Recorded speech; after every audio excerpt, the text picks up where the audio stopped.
지난주에 이어서 한 번 더 우리 삶에 요긴한 그릇에 비유되고 있는 사울에 대해서 우리는 이 말씀을 한 번 더 보려고 합니다.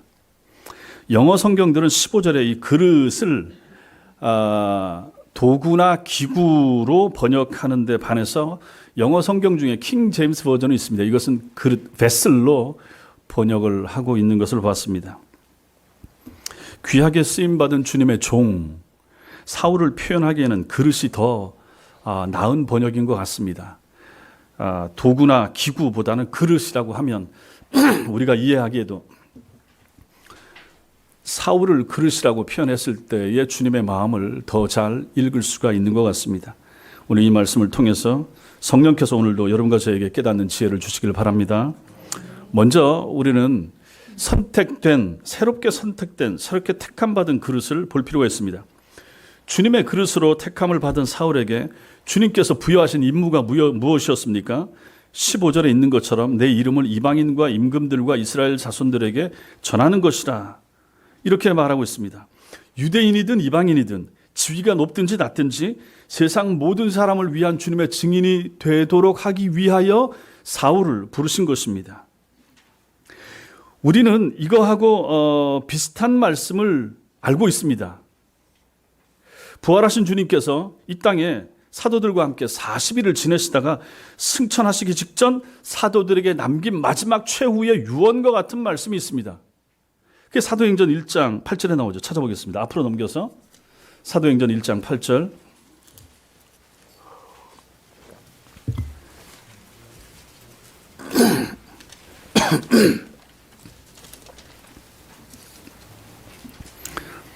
우리가 너무나도 잘 아는 말씀이죠. 사도행전 1장 8절 시작. 오직 성령이 너희에게 임하시면 너희가 권능을 받고 예루살렘과 온 유대와 사마리아와 땅끝까지 이르러 내 증인이 되리라 하시니라. 아멘. 이 얼마나 중요한 말씀입니까? 사도행전의 핵심되는 구절이 바로 이 말씀입니다. 사도행전은 이 주님의 하신 이 분부의 말씀이 실천되는 것을, 이루어지는 것을 마지막 장까지 보여주고 있는 책이 사도행전입니다. 그래서 이 말씀이 굉장히 중요한 말씀이 되는 것이죠. 주님의 증인이 되라라고 하는 말씀입니다. 이 주님의 지상 최후 명령에 대하여 사도들이 어떻게 반응했는지를 보여주는 책이 사도행전입니다. 그런데 주님께서는 사도들에게 주신 이 명령과 똑같은 의미의 명령을 오늘 9장 15절 말씀을 통하여 한 번 더 주시고 계시는데 그 대상이 사울입니다. 따라서 주님께서 사울을 가리켜서 당신의 택하신 그릇이라고 부르시는 것은 주님께서 사울을 당신의 증인으로 또 한 명의 사도로 선택하신 것이라 하는 것을 우리는 알 수가 있습니다. 오늘 본문의 시점은 우리가 조금 전에 읽었던 사도행전 1장 8절로부터 4년의 시간이 지난 다음에 이 말씀을 주시고 계십니다. 그래서 여러분, 우리가 사도행전 8장까지 봤잖아요. 사도행전 8장과 사도행전 9장 우리가 보고 있는데 요 앞장과 이 장 차이의 텀이 4년 정도 난다라고 보시면 되는 것입니다. 앞에 있었던 일과 물론 이제 이걸 그렇게 또 안 보는 학자들도 있지만 그렇게 봐도 됩니다. 그래서 어쨌든 시간이 4년이 흐른 다음에 주님께서 1장 8절과 동일한 비슷한 내용의 말씀을 지금 사울에게도 주고 계시다 하는 것입니다. 사도가 무슨 뜻입니까? 사도는 보내심을 받은 사람, 그런 뜻입니다. 사도, 보내심을 받은 사람. 예수님께서 이 땅에 계시는 동안 주님께서 몇 사람의 사도를 세우셨습니까? 12사람이죠. 그 중에 한 사람 가룟 유다는 자살로서 자기 생을 마감했습니다. 그래서 예수님께서 승천하신 다음에 초대교회는 가룟 유다를 대신할 한 사람을 더 세워야만 했습니다. 그때 베드로가 사도로 세워질 사람의 자격을 말하는 것이 있습니다. 사도행전 1장 거기 다시 한번 보겠습니다. 사도행전 1장 21절 22절 사도행전 1장 21절 22절 같이 읽겠습니다. 시작. 이러함으로 요한의 세로로부터 우리 가운데서 올려져 가신 날까지 주 예수께서 우리 가운데 출입하실 때에 항상 우리와 함께 나디던 사람 중에 하나를 세워 우리와 더불어 예수께서 부활하심을 증언할 사람이 되게 하여야 하리라 하거늘. 아멘. 예수님께서 세례 요한으로부터 세례를 받으실 때부터 시작해서 승천하실 때까지, 즉 예수님의 공생의 처음부터 마지막까지 예수님과는 물론이고 거기 남아있던 11사도와 함께 있던 사람들 중에서만 뽑힐 수 있었던 사람이 바로 사도였던 것입니다. 한 사람 빠진 사도를 세울 때의 조건이 그랬다 하는 것입니다. 그 기준에 의해서 뽑힌 사람이 마띠아였습니다. 초대교회는 마띠아를 포함한 예수님의 직계 12사람만 사도라 불렀습니다. 그리고 그 이후에는 이론상으로는 더 이상 사도라 불리는 사람이 나올 수가 없었습니다. 주님께서는 이미 이 땅을 떠나 승천하셔서 주님이 안 계시죠. 주님께서 이 땅에 계시는 동안 반드시 주님과 동행했던 사람이라야만 한다는 사도의 조건을 더 이상 충족시킬 수 없었기 때문입니다. 그런데 주님께서는 그때로부터 약 4년이 지난 오늘 본문에 이르러 또 한 사람의 당신의 그릇, 즉 당신을 위한 또 한 명의 사도들 새롭게 부르고 계시다 하는 것입니다. 그것은 사도 가운데 만약에 결혼이 생겨서 보충하기 위함이라 그러면 이해가 되는데 그렇지도 않거든요. 지금 마띠아를 포함하여 12명의 사도들이 시퍼렇게 살아있다 하는 것입니다. 그런데 그때 사울을 새롭게 지금 부르고 계십니다. 더욱이 사울은 주님께서 이 땅에 계실 동안 주님을 직접 만나거나 주님으로부터 직접 말씀을 배운 적도 없습니다. 도리어 그는 조금 전까지만 해도 극렬하게 주님을 대적하고 예수 믿는 사람을 잡아 죽이던 그런 포악한 사람 아니었습니까? 대적자 아니었습니까? 박해하던 사람 아니었습니까? 그렇지만 주님께서는 그와 같은 사울을 당신의 택한 그릇 또 한 명의 사도로 지금 부르고 계시다 하는 것입니다. 그리고 4년 전에 당신의 사도들에게 명령하신 것과 똑같은 내용의 사명을 지금 그에게 주고 계십니다. 이미 존재하고 있는 12명의 사도가 있음에도 불구하고 4년이라고 하는 시간이 흐른 뒤에 굳이 또 한 명의 사도를 부르실 필요가 있었을까? 왜 불렀을까? 를 우리가 생각해 볼 필요가 있습니다. 두 번째로 사울을 부른 것은 한계를 넘어선 그릇으로 그를 세운 것입니다. 12명의 사도들은 주님으로부터 이 세상 모든 사람을 위한 주님의 증인이 되라는 명령을 분명히 받았음에도 불구하고 우리가 지금까지 8장까지 살펴본 바에 의하면 어떻습니까? 그들이 머물러 있는 것이 어디입니까? 여전히 예루살렘에 머물러 있습니다. 그들의 복음을 위한 열심은 굉장히 훌륭하고 좋습니다. 그런데 예루살렘 안에만 그 안에서만 그렇게 열심을 냈습니다. 그들이 지난 4년 동안 예루살렘을 벗어난 경우가 있었습니까? 없었습니까? 단 한 번 있었습니다. 한 번 있었습니다. 8장에서 사도행전 8장에서 빌립 집사에 의해서 사마리아 사람들이 복음을 받아들였다라고 하는 소식을 접하고 사도들이 정말 그래? 그 사실 여부를 확인하기 위해서 빌립 집사를 따라서 갔던 것뿐입니다. 12사도 전부 다 간 것 아니죠. 두 사람만 갔습니다. 베드로와 요한 둘만 갔죠. 나머지 10명의 사도는 여전히 예루살렘에 있었습니다. 그나마 베드로와 요한도 사마리아 보고 나서 어떻게 했습니까? 얼른 다시 돌아와서 예루살렘으로 되돌아가 보고 말았죠. 사마리아도 이스라엘 땅이요.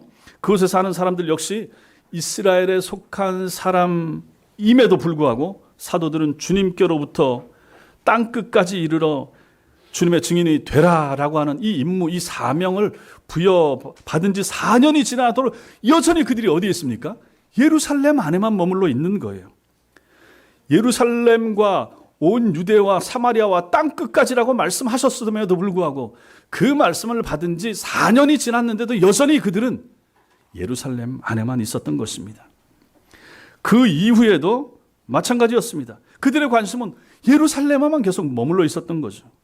그리고 이제 4년의 시간이 흐른 후에 당신의 뜻을 이룰 새로운 그릇으로 한 사람을 부르셨는데 주님께서 그 사람이 바로 바울이었습니다. 사도로 부르심을 받은 사울은 주님께로부터 부여받은 임무에 자신의 온 생을 거는 것을 우리는 나머지 사도행전에서 보게 됩니다. 이 사람은 이스라엘을 넘어서 소아시아 반도를 거쳐서 유럽 대륙까지 진출해서 지중해 세계 전체를 누비고 다니면서 복음을 전했던 사람이 바로 사도 바울입니다. 세 차례의 선교 여행을 통해서 그가 거쳐간 도시가 57개나 됩니다. 그 거리를 합치면 13,000km에 이른다라고 합니다. 마침내 어디까지 왔습니까? 그 당시 세계의 중심, 로마 제국의 심장부였던 로마에까지 이르게 되는 것입니다. 사울은 유대 총독 앞에서 당당히 섰습니다. 벨릭스 앞에, 후임자 베스도 앞에 서서 주님을 증언했습니다. 아그리빠 왕 앞에 섰어도 당당했습니다. 그가 유대인들의 모함을 받아 재판을 받게 됐을 때 상소를 해서 로마 황제 가이사 앞에, 시자 앞에도 가기를 원했습니다. 황제의 법정에서도 예수를 전하기 위해서였습니다. 이처럼 사울이 이방을 향해서 열심을 냈다고 해서 그럼 자기 민족들은, 자기 이스라엘 백성들은, 히브리 민족은 소홀히 했는가? 아니었습니다. 로마서 9장에서 보게 되면 자신의 동족이 구원받는 대가로 자신이 주님 앞에 저주를 받는다고 한다 할지라도 내가 좋다, 그렇게라도 돼서 저들이 돌아온다 그러면 좋겠노라 라고 말할 정도로 그렇게 자기 민족을 깊이 사랑했던 사람이 사울입니다. 이처럼 사울은 주님께서 자신에게 부여하신 임무, 즉 이 사람은 내 이름을 이방인과 임금들과 이스라엘 자손들에게 전하기 위해서 택한 나의 그릇이라는 주님의 부르심에 온 삶으로서 반응했던 사람, 그 사람이 바로 사울이었습니다. 이런 의미에서 본다 그러면 사도들의 행적을 기록한 사도행전의 초점이 사도행전 이제 중반부부터는 12명의 사도에서 사도 바울, 사울 한 사람에게로 옮겨지고 있는 것을 보게 되는 게 이게 지극히 당연하다라고 우리는 충분히 생각할 수 있는 것입니다. 온 세상을 위한 주님의 그릇, 주님의 증인이 되었던 사울이 아니고서는 사도행전이 계속될 수도 없었고 완성될 수도 없었기 때문입니다. 사울이 없었더라면 기독교가 존재할 수도 없었을 것이다, 이렇게 말하는 학자도 있는데 이게 결코 과장된 것이 아니라 하는 것을 우리는 알게 되는 것입니다.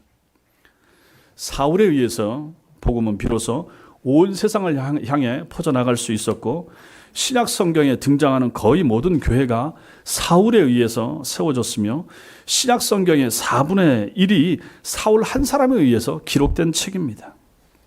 이것은 뒤늦게 주님의 그릇, 주님의 사도로 부르심을 받은 사울 입장에서는 말할 수 없는 큰 영광스러움 아니겠습니까? 그렇지만은 이미 사도라 칭함을 받고 있던 12사도의 입장에서 본다 그러면 어떻겠습니까? 이것은 부끄러움이 되는 것이죠. 그들이 주님의 택함 받은 사도로서 땅끝까지 주님의 증인이 되라라고 하는 그 주님의 명령, 사도행전 1장 8절의 명령에 충실했던들, 그 모든 이들은 사실 자신들을 통해서 이루어졌어야만 될 일이라 하는 것입니다. 그런데 그렇게 하지 않은 거죠. 여기서 여러분과 제가 받는 교훈이 무엇입니까? 주님의 그릇으로 선택받는 것은 주님의 일방적인 은총이지만 그 은총에 대한 결과는 전적으로 인간의 응답에 달려있다 하는 것을 알게 됩니다. 갈릴리의 무식한 어부들이 사도로 부르심을 입은 것이나 혹은 주님을 대적하던 대적자 사울이 사도로 선택된 것은 자신들이 원해서 된 것이 아닙니다. 주님의 일방적인 은총이고 주님이 부르셨기 때문에 나온 것입니다. 그러나 그 은총에 대한 그들의 응답은 달랐습니다. 반응은 달랐습니다. 주님께로부터 받은 사명에 대한 태도와 자세는 달랐습니다. 그 결과 사도행전 1장에서부터 화려하게 등장했던 12사도는 사도행전에 관한 한 사도행전 중간부부터 조용히 사라지고 말았던 것입니다. 그러나 사울은 그때로부터 사도행전 1장으로부터 시작해서 4년이 지나 사도행전 9장에 이르러서야 겨우 회심했지만 그 이후 사도행전의 주인공이 된 사람은 사울입니다. 여러분과 저는 모두 이 시대를 위한 주님의 그릇으로 선택된 그리스도인들입니다. 여러분, 그릇, 주님의 그릇, 주님이 택하신 그릇, 사울만, 12제자만 아닙니다. 여러분과 제가 전부 다 주님의 그릇입니다. 이 시대에, 이 환경에, 21세기에 주를 위하여 부름받은, 세움받은 그릇들입니다. 다 그릇입니다. 그러나 그릇이라고 해서 오늘 말씀에도 보니까 다 똑같은 그릇입니까? 아니잖아요. 우리의 사명도 땅끝까지 이르러 주님의 증인이 되는 것입니다. 땅끝까지 이르러 내 증인이 되라라고 하신 사도행전 1장 8절의 말씀은 선교사들에게만, 목사들에게만 해당되는 말씀입니까? 결코 아닌 거죠. 모든 이 땅에 부름받은 예수 믿는 오늘 예배를 드리는 여러분과 저 모두에게 해당되는 주님의 사명, 그것이 바로 사도행전 1장 8절의 말씀인 것입니다. 땅끝까지 가야 됩니다. 근데 이 땅끝이 어디입니까? 이 땅끝은 반드시 지리적으로 먼 것을 의미하지 않습니다. 땅끝, 지리적으로 먼 것, 예, 거기 가 계신 분들이 있습니다. 윤주적 선교사가 가 있고 차병규 선교사가 가 있고 그분들이 가 있는 곳이 땅끝이라고 볼 수 있습니다. 또 그렇게 가야 될 사명을 가진 분들은 갑니다. 여러분과 저의 땅끝은 어디입니까? 내가 지금 있는 자리입니다. 내가 서 있는 곳, 내 가정, 내 직장, 내 일터, 내 학교, 거기가 우리에게는 땅끝인 것입니다. 지금 내가 있는 곳이 거기가 땅끝인 것이죠. 앞으로 주님이 어디로 가라고 할지 모르지만 거기 갔을 땐 또 거기가 땅끝이 되는 것입니다. 그럼 우리가 지금은 내가 땅끝이 아니니까 힘을 세이브하고 지금은 내가 내 다른 일을 좀 하다가 땅끝에 가게 됐을 때 그때 복음의 증인이 되겠습니다. 이렇게 말할 수 있겠습니까? 안 되는 거죠. 안 되는 것입니다. 지금 여기서 증인이 안 되면 거기 땅끝 가도 그 사람은 증인이 될 수가 없는 것입니다. 지금 잘하지 않으면 그때 잘할 수 없습니다. 지금 주님의 부르심 받은 일꾼으로 쓰임 받지 않으면 그때 그런 환경이 와도 그 사람은 졸장부같이 자기의 역할을 충실히 감당한다는 보장이 없는 것입니다. 지금 여러분과 제가 서 있는 자리, 지금 우리가 불신자들과 만나는 자리, 우리 직장, 내가 만나는 사람들, 내가 대하는 사람들이 있는 그곳, 그 자리, 거기가 바로 땅끝이라 하는 것입니다. 나는 신자, 저는 불신자입니다. 나는 예수 믿는 사람이고 저는 안 믿는 사람이고 그와 내가 만납니다. 대화를 나눕니다. 식사합니다. 그 현장, 거기가 바로 땅끝인 것입니다. 그 자리에서 무엇을 하라고 말씀하십니까? 내 증인이 되라라고 말씀하시는 것입니다. 그러면 이것은 내가 선택할 수 있고 내가 안 해도 되고 할 수 있는 문제가 아닌 것입니다. 우리는 종이라면서요. 여러분도 종이고 저도 종 아닙니까? 예수의 종 아닙니까? 아니 종놈들에게 무슨 옵션이 있습니까? 주인님께서 시키면 다 해야 되는 거 아닙니까? 자기 삶의 자리에서 증인으로 살고 또 우리가 땅끝까지 나가 계신 선교사들을 후원한다 그러면 적극적으로 후원하고 이것이 바로 참된 주님의 증인의 삶이고 주님의 그릇으로 사는 삶이라 하는 사실을 믿으시기 바랍니다. 마지막으로 우리는 고난의 그릇을 볼 필요가 있습니다. 다메섹 도상에서 빛으로 찾아오신 주님을 만나고 시력을 잃어버린 사울은 다른 사람의 손에 이끌려서야 다메섹으로 들어갈 수가 있었습니다. 그리고 직가라라고 하는 곱게 뻗은 1.6km 정도 되는 직가에 있는 유다의 집에서 사흘 동안 금식 기도를 드렸습니다. 사흘이 지났을 때 주님께서는 사울을 위해서 다메섹에 예비해 두셨던 아나니아에게 사울을 찾아가 그의 시력을 회복할 수 있도록 그에게 안수해 주라 이렇게 명령하셨습니다. 그 명령에 아나니아가 주저하면서 이 일을 제기할 때 주님께서 주셨던 말씀이 오늘 15절 16절 말씀입니다. 아나니아가 겁을 냈던 부분이 13절 14절이죠. 우리가 지난주에 봤죠. 그리고 그 겁내하는 아나니아에게 주님께서 주신 말씀이 15절 16절 말씀이 되는 것입니다. 그 중에 16절 말씀, 16절 같이 읽겠습니다. 시작.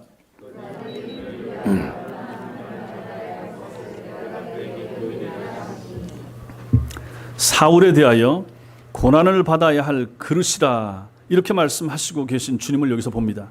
그가 내 이름을 위하여 얼마나 고난을 받아야 할 것을 내가 그에게 보이리라.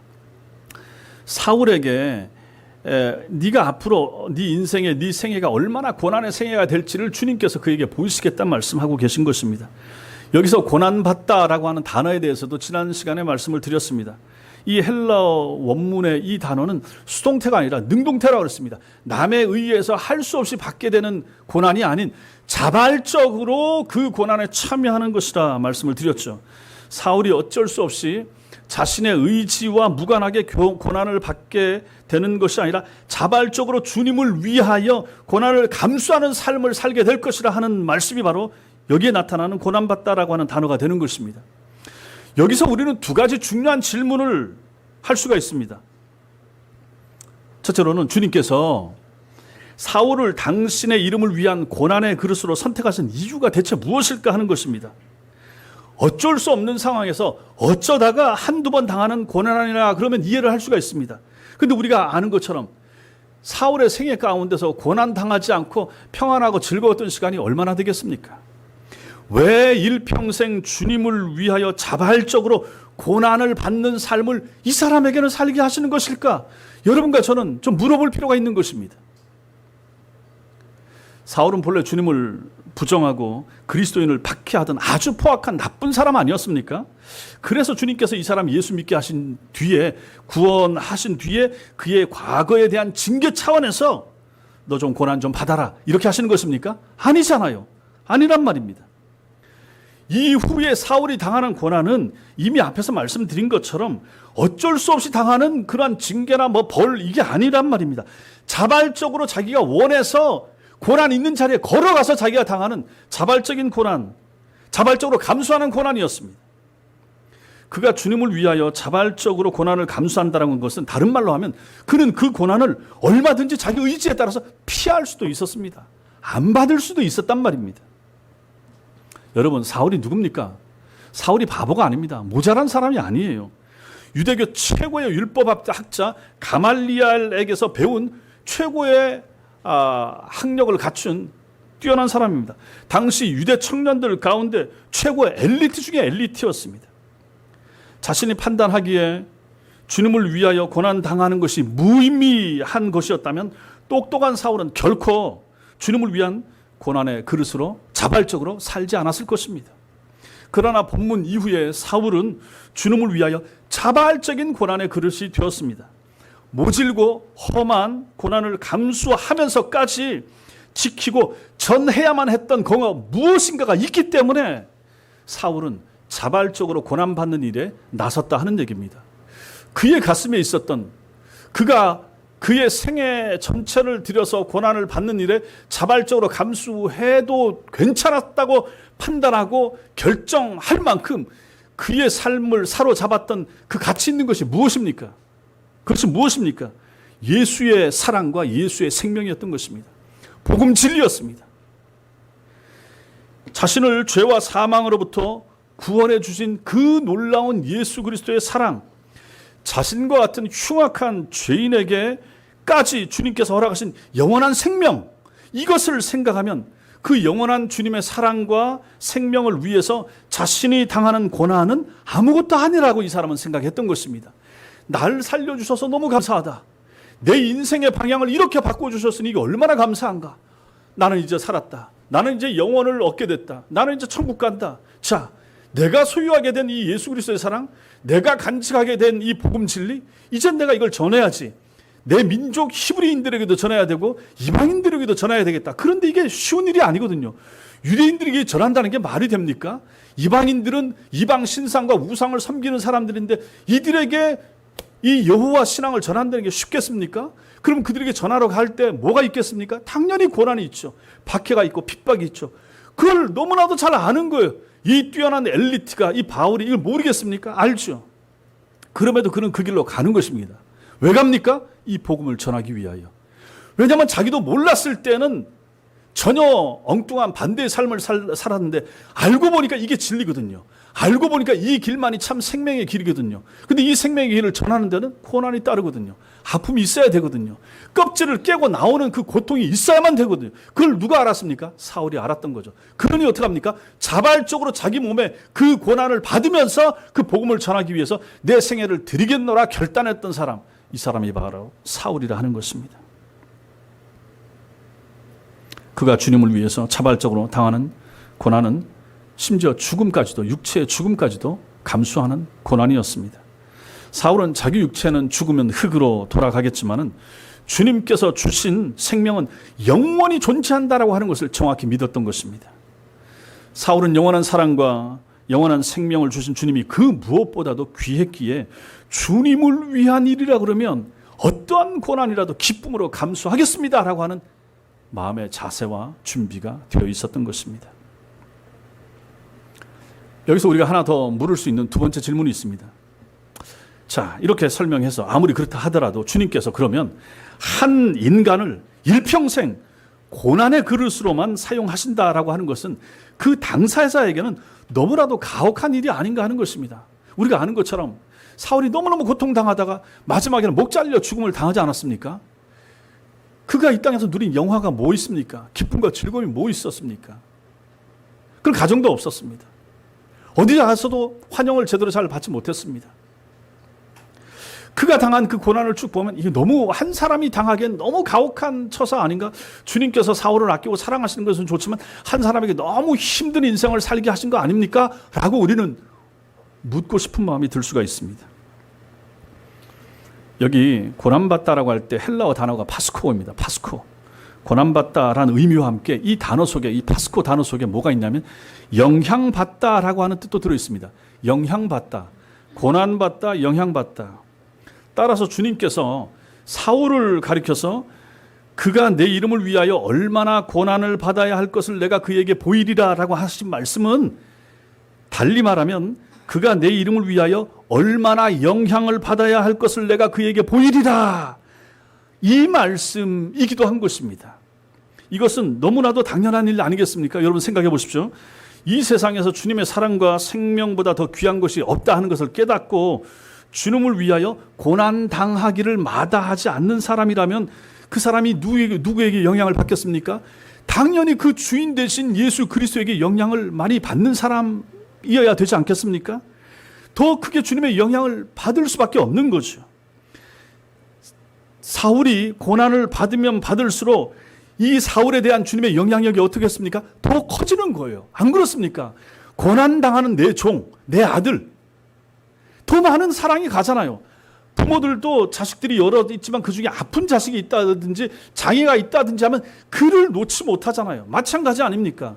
주님께서 자발적으로 고난당하는 길에 앞장서서 나아가는 사울을 주님이 보실 때 그러한 길로 나가지 않는 주님이 만약에 주님의 사도들은 다 열심히 살았지만은 그렇지 않은 어떤 일꾼들이 있다고 했을 때 예수 믿는다고 하는데 고난의 자리, 복음 전하는 자리에 열심히 가지 않는 주님의 종과 사울처럼 열심히 죽음의 자리까지라도 감수하면서 열심히 가고자 하는 사람이 있을 때 그 주님의 마음과 관심과 주님의 영향력이 누구에게 더 가겠습니까?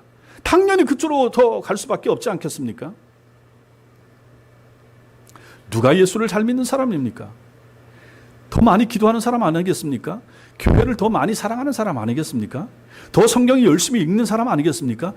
더 위로부터 오는 주님의 영향을 더 많이 받고자 애쓰는 그 사람, 이 사람에게 주님의 영향력이 더 이 속에 채워지게 되는 거죠. 멀찍이 따라오는 사람에게 주님의 더 강력한 영향력이 미칠 수 있겠습니까? 아닌 거죠. 주님께서 우리를 부르시는 것은 일방적인 은총이지만 이제 그 은총을 받아 주님 앞에 서서 믿음 생활하는 여러분과 저는 우리 편에서 해야 할 일을 열심히 하셔야 되는 거예요. 지난주에 제가 설교하다가 기도에 대해서 얘기했더니 또 기도에 열심을 내는 어떤 분들이 생겼습니다. 참 감사한 일이죠. 왜 그랬을까 생각해서 이제 묻기도 했는데 지금 생각하면 얼마나 감사한가.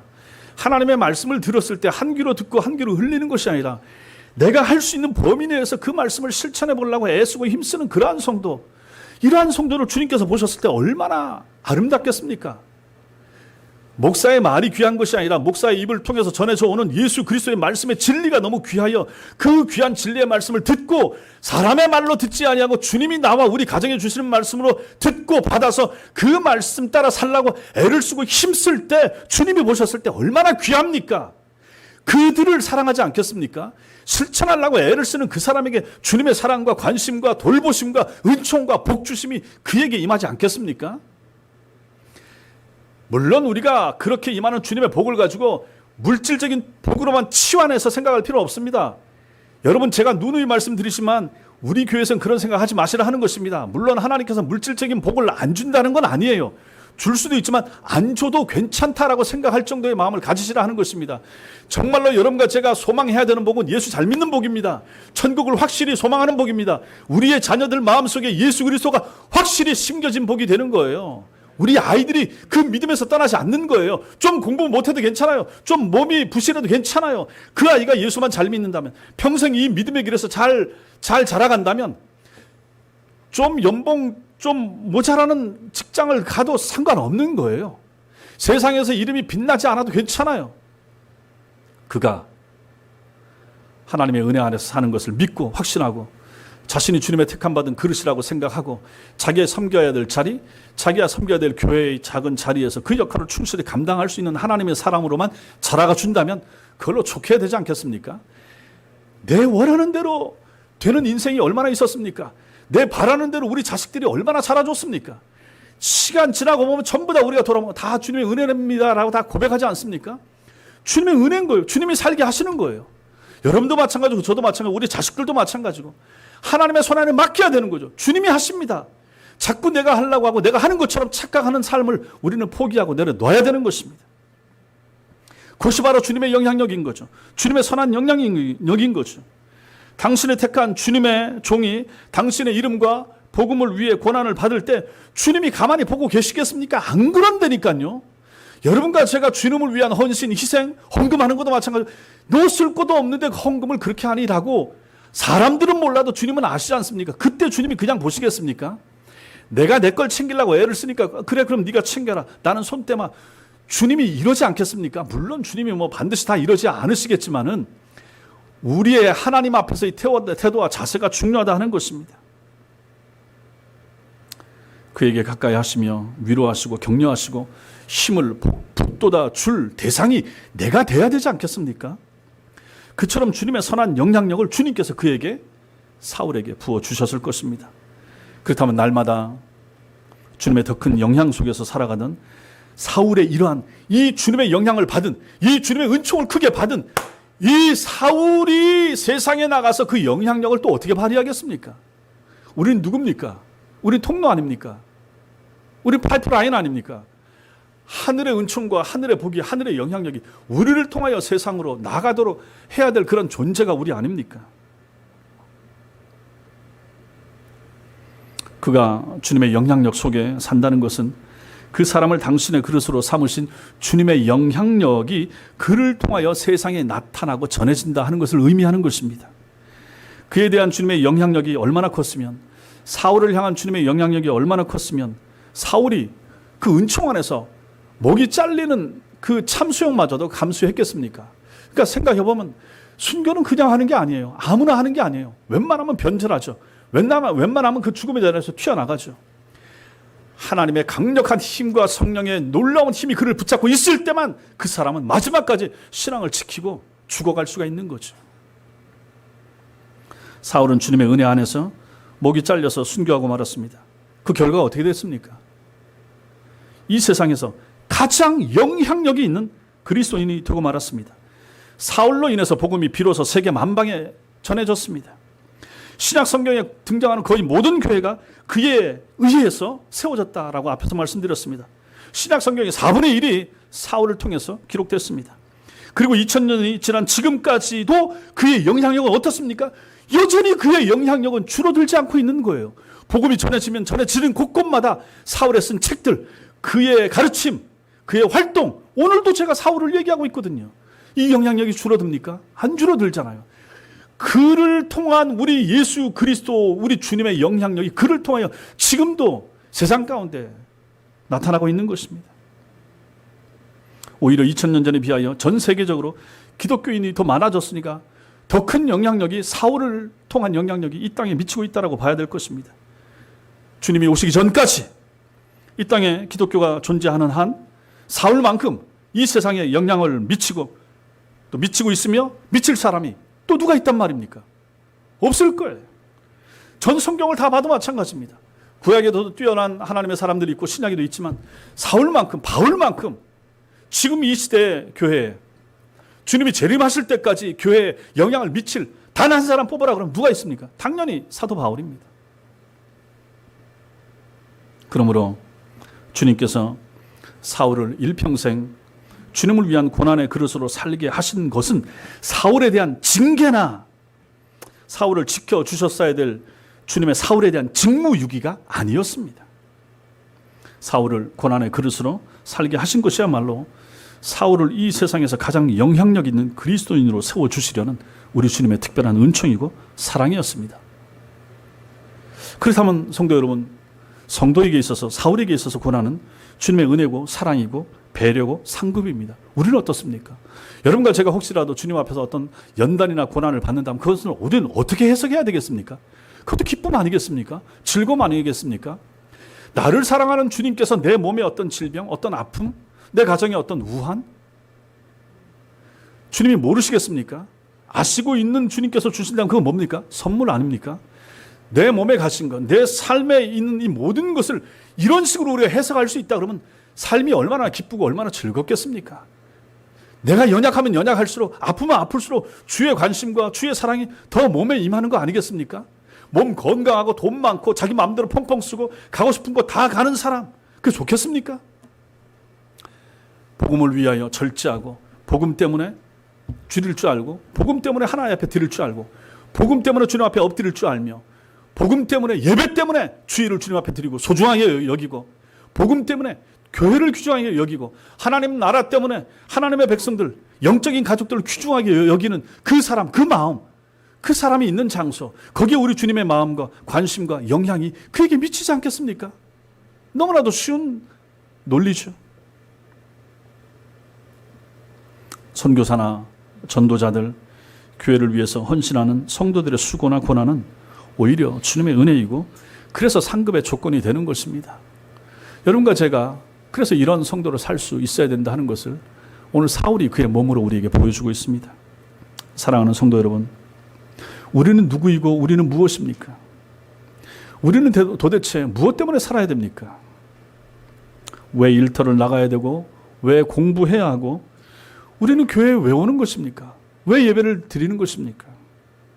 이에 대한 성경적인 답을 우리는 분명히 우리 마음속에 가지고 있어야 됩니다. 왜 그렇습니까? 답이 무엇입니까? 우리가 그릇이기 때문입니다. 우리가 예수 그리스도의 택한 그릇이기 때문입니다. 우리가 주님의 그릇이기 때문입니다. 세상에서는 별 보잘것없는 질그릇같이 보일지라도 우리 속에 뭐가 담겨 있습니까? 보배가 담겨 있습니다. 보배가 무엇입니까? 예수 그리스도입니다. 복음 진리입니다. 영생 천국입니다. 다른 사람들하고 다릅니다. 불신자들이 보는 것하고 다릅니다. 우리는 그걸 믿습니다. 근데 그건 보이지 않는 거예요. 그 가치가 보이지 않는 거예요. 그 영생 진리는 내 속에 담겨져 있는 거예요. 내 속을 열어서 해부해서 보여줄 수도 없는 거예요. 내 영혼에 새겨진 거예요. 이 보배가 질그릇 같은 내 몸에 담겨져 있는 거예요. 우리는 그릇입니다. 주님의 택함 받은 그릇입니다. 21세기에 대한민국에서 새롭게 택함 받은 주님의 그릇들입니다. 필요했기 때문에 우리를 부르셨습니다. 또 필요했기 때문에 우리를 부르신 거예요. 나 같은 그릇, 나같이 부족한 그릇, 나같이 모자란 그릇, 나같이 별 필요도 없어 보이는 그릇, 나 같은 나이 어린 그릇, 나 같은 나이 많은 그릇, 상관없습니다. 주님이 부르신 그릇입니다. 한결을 넘어서고 경계를 뛰어넘는 그릇으로 여러분과 저는 택함 받은 하나님의 그릇들입니다. 구원받은 은혜에 합당한 반응을 이제는 우리가 보여야 됩니다. 그릇답게 반응을 해야 되는 거죠. 사울이 보였던 반응의 1000만분의 1이라도 우리는 보일 수 있어야 되는 것입니다. 그 중에 중요한 것이 무엇입니까? 우리는 고난을 위해서 부름을 받았다는 것입니다. 주님 다 좋습니다. 다 좋은데 고난만은 제게 좀 주지 마세요. 이렇게 말하지 마시라 하는 것입니다. 성경 다 보십시오. 고난 없이 주님 앞에 쓰임받은 그릇 도대체 누가 있습니까? 없습니다. 전부 다 고난을 통과하는 거예요. 고난은 당신의 사랑하는 백성에게 주시는 주님의 영광의 선물일 수 있는 것입니다. 성도 여러분, 성도가 고난을 받을 때, 여러분과 제가 고난을 통과할 때 주님은 더욱 그에게 가까이 하십니다. 그를 아끼십니다. 사랑하십니다. 고난 중에 있는 아파하는, 눈물 흘리는, 그래서 기도하는, 그래서 주님을 의지하는 당신의 종을 주님께서는 아끼시는 거죠. 가까이 오시는 거죠. 찾아오시는 거죠. 고난당하는 성도에게 주님은 더 강력한 은혜를 부어주시고 더욱 놀라운 은혜의 영향력 아래 살게 하시는 것입니다. 여러분과 저 같은 사람 세상에 내놓으면 자기 잘난 맛에 충분히 살 수 있는 사람들 아니었습니까? 건강하고 돈 있고 하고 싶은 대로 다 했었으면 그렇게 되지 않았겠습니까? 그걸 너무나도 잘 아시는 주님께서 하나 둘 뺏어가시고 걷어가셨다고 그렇게 생각하셔야 됩니다. 그게 없었기 때문에 지금 이 자리에 있고 그걸 걷어가셨기 때문에 주님 믿는 자리에 설라고 애를 쓰고 이게 부족하기 때문에 주님의 도우심과 주님 앞에 나와서 기도하려고 애쓰는 사람들이 되지 않았습니까? 그렇다면 오히려 없는 것이, 잃어버린 것이, 모자란 것이 감사 아닙니까? 축복 아니겠습니까? 그래서 우리를 통해서 세상이 주님의 영향력 안에, 주님의 통치 안에 있게 되기를 주님은 원하십니다. 여러분과 제가 주님의 영향력을 강력히 받아야 될 이유가 거기에 있는 거예요. 강력한 주님의 영향력을 받은 그 사람만이 나가서 강력한 주님의 일꾼으로 쓰임받을 수가 있는 거죠. 그 주님의 강력한 영향력 가운데 트레이닝을 잘 받아서 이런 사람이 나가서 강력한 주님의 용사로서 세상에 나가서 싸울 수 있으며 싸워야 되며, 그래서 그들을 사로잡아서 포로로 끌고 와서 교회에 꿇어앉히고 주님 앞에 무릎 꿇고 주님의 백성이 되고, 너도 정신 차려, 우상에서 돌아와, 세상에서 나와, 그래서 주님 앞에 엎드려 주님 예배해 라고 말할 수 있는 사람이 되는 것입니다. 주님께서는 여러분과 저를 이런 사람으로 세우시기를 원하시는 것입니다. 그래서 여러분과 저를 그릇으로 부르셨습니다. 이렇게 주님 앞에 이런 그릇으로 부름받은 사람답게 살 수 있는 주님의 아름다운 그릇들이 다 되시기를 주님의 이름으로 축원합니다. 기도하겠습니다.